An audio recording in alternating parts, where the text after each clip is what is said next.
اللہ من الشیطان الرجیم بسم اللہ الرحمن الرحیم الحمد للہ رب العالمین والصلاۃ والسلام علی سید المرسلین وخاتم النبیین اما بعد۔ صحیح مسلم حدیث نمبر 473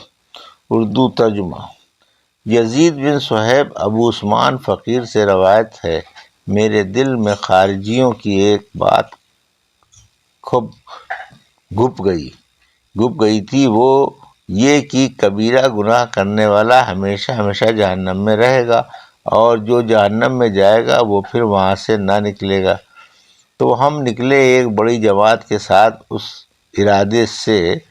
کہ حج کریں گے، پھر خارجیوں کا مذہب پھیلائیں گے۔ جب ہم مدینے میں پہنچے، دیکھا تو جابر بن عبداللہ رضی اللہ عنہ ایک ستون کے پاس بیٹھے ہوئے ہیں، لوگوں کو حدیثیں سنا رہے ہیں۔ رسول اللہ صلی اللہ علیہ وسلم کی انہوں نے یکایک ذکر کیا دوزخیوں کا۔ میں نے کہا، اے صحابی رسول خدا صلی اللہ علیہ وسلم کے تمام کہ تم کیا حدیث بیان کرتے ہو؟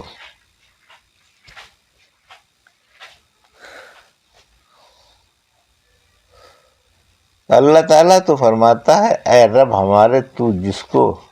جہنم میں لے گیا تو نے اس کو رسوا کیا، اور فرماتا ہے جہنم کے لوگ جب وہیں سے نکلنا چاہیں گے تو پھر اسی میں ڈال دیے جائیں گے۔ اب تم کیا کہتے ہو؟ انہوں نے کہا، تو نے قرآن پڑھا ہے۔ میں نے کہا، ہاں۔ انہوں نے پھر کہا، تو نے حضرت کا مقام سنا ہے، یعنی وہ مقام جو اللہ ان کو قیامت کے روز عنایت فرمائے گا، جس کا بیان اس آیت میں ہے، عسیٰ یب عصا رب کا۔ میں نے کہا، ہاں میں نے سنا ہے۔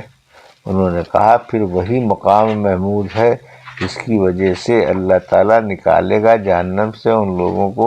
جن کو چاہے گا۔ پھر بیان کیا انہوں نے پل صراط کا حال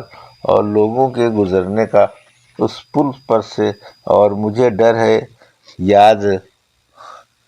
نہ رہا ہو یہ، مگر انہوں نے یہ کہا کہ کچھ لوگ دوزخ سے نکالے جائیں گے اس میں جانے کے بعد، اور اس طرح سے نکلیں گے جیسے آبنوس کی لکڑیاں سیاہ جل بھن کر، پھر جنت کی ایک نہر میں جائیں گے اور وہاں غسل کریں گے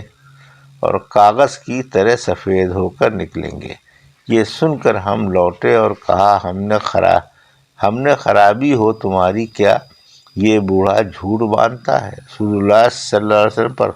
یعنی وہ ہرگز جھوٹ نہیں بولتا۔ پھر تمہارا مذہب غلط نکلا۔ ہم سب پھر گئے اپنے مذہب سے، مگر ایک شخص نہ پھرا۔ ایسا ہی کہا ابو نعیم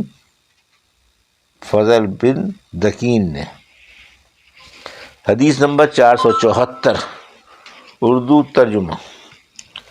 انس بن مالک رضی اللہ عنہ سے روایت ہے، رسول اللہ صلی اللہ علیہ وسلم نے فرمایا، دوزخ سے 4 آدمی نکالے جائیں گے تو خدا کے سامنے کیے جائیں گے۔ ان میں سے ایک جہنم کی طرف دیکھ کر کہے گا، اے مالک میرے، جب تو نے مجھ کو نجات دی اس سے تو اب پھر مت لے جا اس میں۔ اللہ تعالیٰ اس کو نجات دے گا جہنم سے۔ حدیث نمبر 475 اردو ترجمہ۔ انس بن مالک رضی اللہ عنہ سے روایت ہے، رسول اللہ صلی اللہ علیہ وسلم نے فرمایا، اللہ تعالیٰ قیامت کے دن لوگوں کو اکٹھا کرے گا، پھر وہ کوشش کریں گے اس مصیبت کو دور کرنے کی، یا ان کے دل میں خدا اس کا فکر ڈال دے گا۔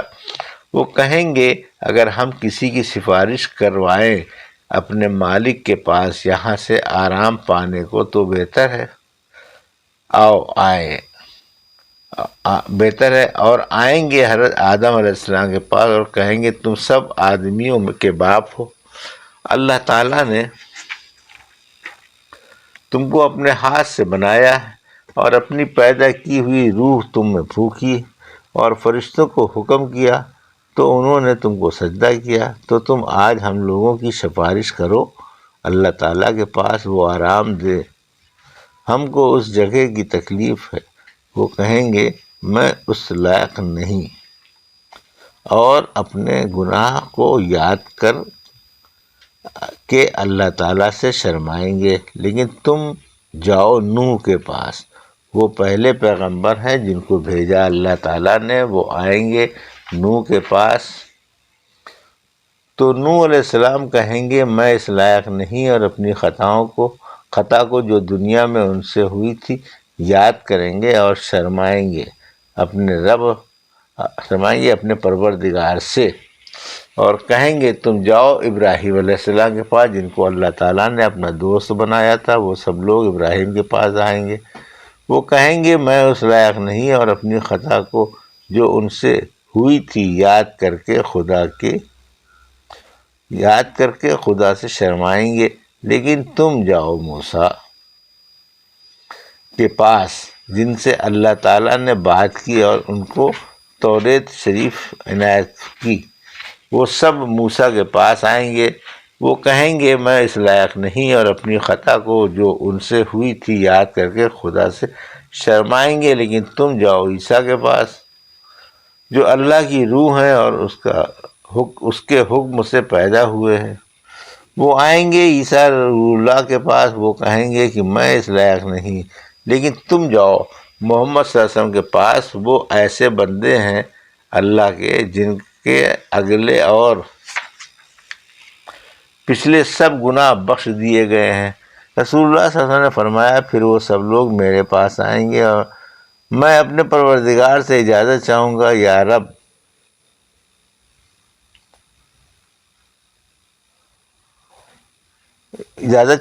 باریاب ہونے کی مجھ کو اجازت ملے گی، جب میں اس کو دیکھوں گا تو سجدے میں گر پڑوں گا، پھر وہ مجھے رہنے دے گا سجدے میں جب تک چاہے گا، اور بعد اس کے کہا جائے گا اے محمد صلی اللہ علیہ وسلم اٹھو، اپنے سر کو اٹھائیے اور کہیے جو کہنا ہے سنا جائے گا، اور مانگیے جو مانگنا ہے دیا جائے گا، اور شفاعت کر تیری شفاعت قبول کی جائے گی، پھر میں سر اٹھاؤں گا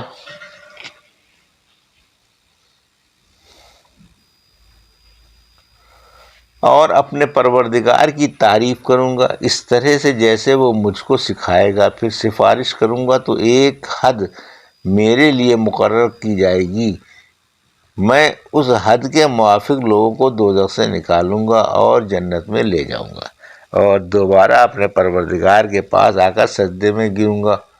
وہ مجھے رہنے دے گا سجدے میں جب تک اس کو منظور ہوگا، پھر حکم ہوگا اے محمد اپنے سر کو اٹھاؤ اور کہو سنا جائے گا، مانگو دیا جائے گا، سفارش کرو قبول کی جائے گی، میں اپنے سر کو اٹھاؤں گا اور اپنے مالک کی تعریف کروں گا جس طرح وہ مجھ کو سکھائے گا، پھر سفارش کروں گا تو ایک حد باندھی جاوے گی، میں اس حد کے موافق لوگوں کو دوزخ سے نکالوں گا اور جنت میں داخل کروں گا۔ راوی نے کہا مجھے یاد نہیں آپ نے تیسری بار یا چوتھی بار میں فرمایا، میں کہوں گا اے مالک میرے اب تو کوئی دوزخ میں نہیں رہا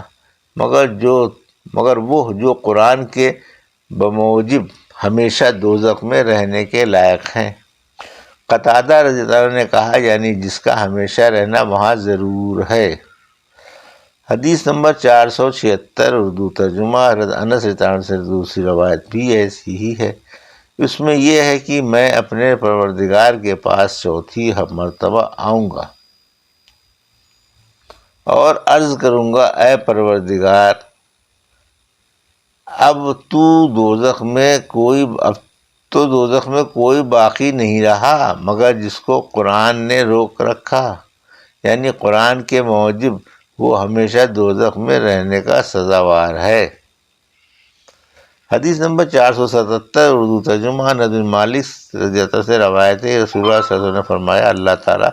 اکٹھا کرے گا مومنوں کو قیامت کے دن، ان کو خیال آئے گا آخر تک جیسے اوپر حدیث گزری ہے، اس میں یہ ہے کہ آپ چوتھی بار عرض کریں گے اے پروردگار اب تو جہنم میں کوئی نہ رہا مگر جو قرآن کے حکم سے رکا ہوا ہے، یعنی جو ہمیشہ رہنے کا مستحق ہے۔ حدیث نمبر 478 اردو ترجمہ انس بن مالک رضی اللہ عنہ سے روایت ہے، رسول اللہ صلی اللہ علیہ وسلم نے فرمایا، نکلے گا دوزخ سے وہ شخص جس نے لا الہ الا اللہ کہا ہوگا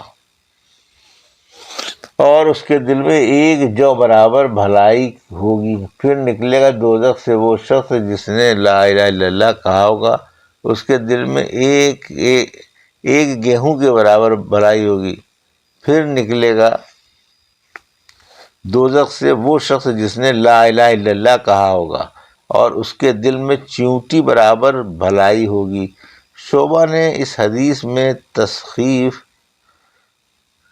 تصحیف کی اور بجائے ذرے کے جس کے معنی چیونٹی کے ہیں، انہوں نے ذرہ روایت کیا جو ایک اناج ہے جس کو چینا کہتے ہیں۔ یہ تھی صحیح مسلم کی حدیث نمبر 473 سے 478 کا اردو ترجمہ جو ابھی آپ نے سماعت فرمایا۔ اللہ سے دعا ہے کہ اللہ میری حدیثوں کی صحیح سمجھ عطا فرما اور ان پر عمل کرنے کی توفیق عطا فرما، آمین یا رب العالمین۔